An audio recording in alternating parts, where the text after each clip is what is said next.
আসসালামু আলাইকুম। Hey everyone, welcome back to my channel. আশা করি সবাই অনেক ভালো আছেন, সুস্থ এবং সুন্দর আছেন।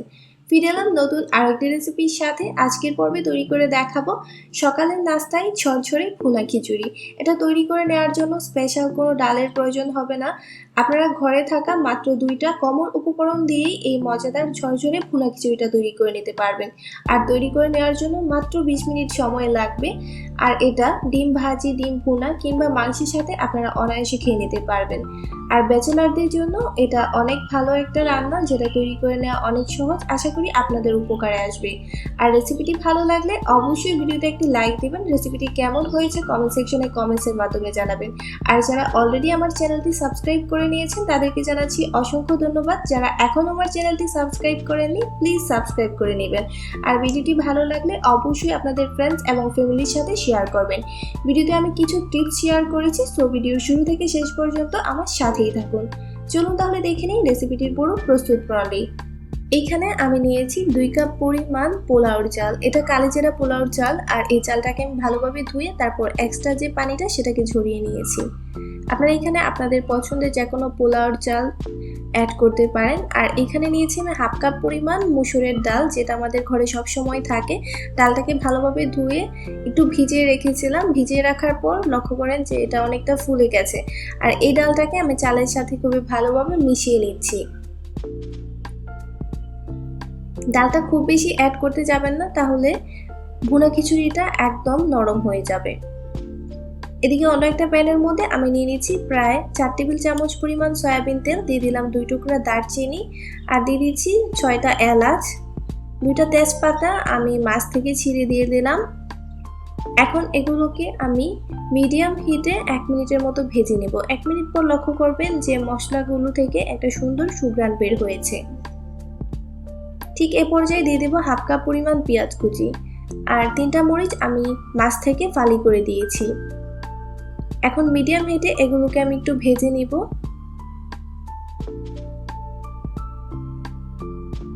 পেঁয়াজটা ভাজার পর লক্ষ্য করবেন পেঁয়াজটা একটু স্বচ্ছ হয়ে গেছে। ঠিক এ পর্যায়ে এর মধ্যে আমি অন্য মশলাগুলো অ্যাড করব।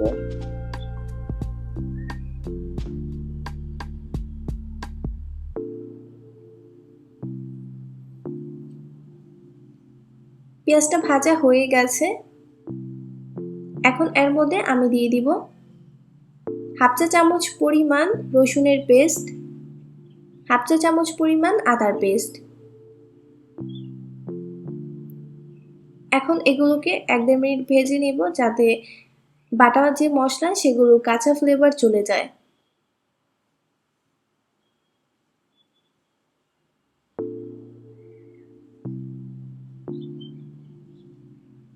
দিয়ে দিচ্ছি হাফ চা চামচ পরিমাণ হলুদের গুঁড়া, হাফ চা চামচ পরিমাণ ধনিয়ার গুঁড়া,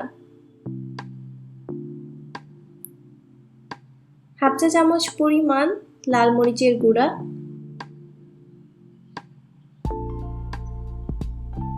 1/4 চা চামচ পরিমাণ জিরার গুঁড়া। এখন এই মশলাটাকে সবকিছুর সাথে ভালোভাবে মিশিয়ে একটু কষিয়ে নিতে হবে। 2 থেকে 3 মিনিট ভেজে নিলেই হয়ে যাবে। এখনো পর্যন্ত চুলার আঁচটাকে আমি মিডিয়ামে রেখেছি। এখন এর মধ্যে আমি চাল আর ডালটা অ্যাড করে দিব।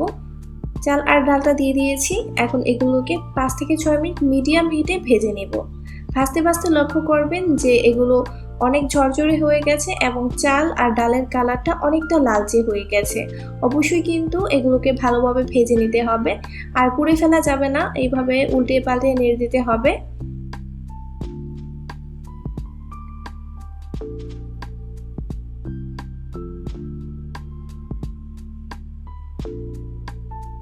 লক্ষ্য করুন ভাজা হয়ে গেছে আর কালারটা কিন্তু একদম চেঞ্জ হয়ে গেছে। চাল আর ডালটা একদমই লালচে হয়ে গেছে, আর একটার সাথে লেগেও নেই, একদম ঝরঝরে হয়ে গেছে। ঠিক এ পর্যায়ে এর মধ্যে আমি পানিটা অ্যাড করব।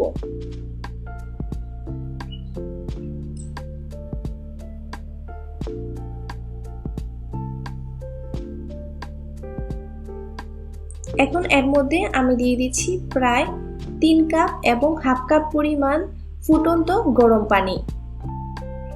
আমি চাল আর ডাল মিলিয়ে 2.5 কাপ নিয়েছিলাম। আমি পানিটা নিয়েছি 1 কাপ পরিমাণ বেশি।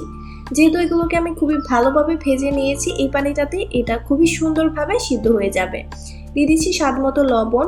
এখন ঢাকনা দিয়ে রান্না করব মিডিয়াম হিটে 5 থেকে 6 মিনিট। ফিরে এলাম 5 মিনিট পর। 5 মিনিটে কিন্তু পানিটা অনেকটা টেনে গেছে।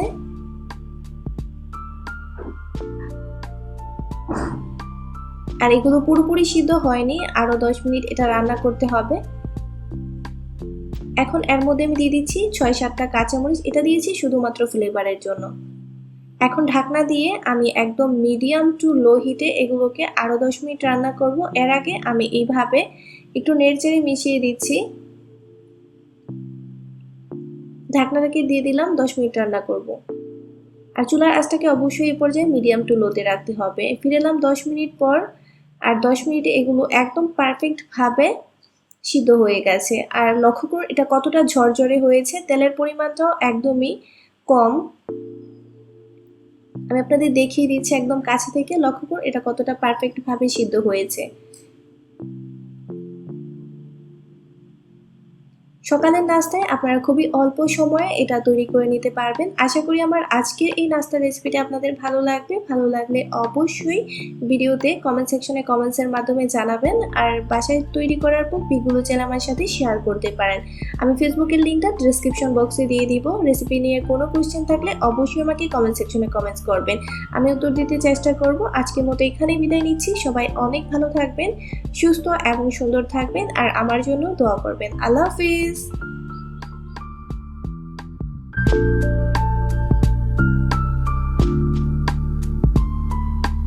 Thank you.